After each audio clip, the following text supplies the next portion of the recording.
parce qu'il a un caractère prophétique, une sorte de testament pour un journal qui s'appelle Le Spectator, qui est le plus vieux hebdomadaire britannique et formidable, que vous pouvez lire en ligne, en français.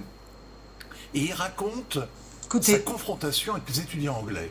Et il leur explique que la révolution conservatrice va arriver, va traverser l'Atlantique, et que, au lieu d'être en avance, l'Angleterre est en retard. Il y a eu une sorte d'inversion. Et il leur explique que toutes sortes de choses, et il se rend compte qu'il a en face d'eux des gens qui sont totalement enfermés dans un mode de pensée, qui ne peuvent pas imaginer que ce qu'on leur dise soit une forme de vérité, et qui sont dressés dans une sorte d'antifascisme, d'intimidation, et incapables de raisonner, de réaliser. Il se dit, en fait, ce qui est frappant, c'est que la vérité, les derniers à s'en rendre compte, ce sont ces étudiants de l'université d'élite. Voilà, donc vous entendez aujourd'hui ce qui se passe, et c'est complètement vrai. Normalement, l'être humain, il doit avoir une ouverture d'esprit, puisqu'on a le cerveau qui est fait pour ça.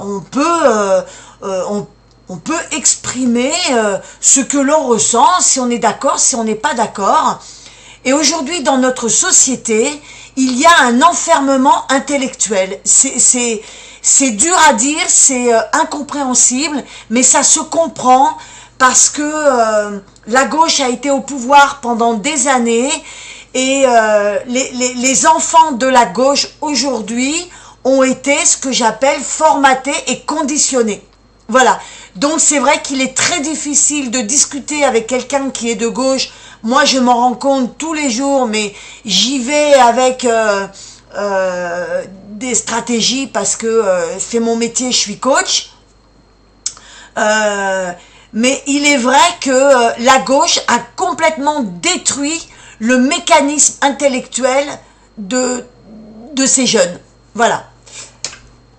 Donc dites-moi ce que vous en pensez en dessous de la vidéo.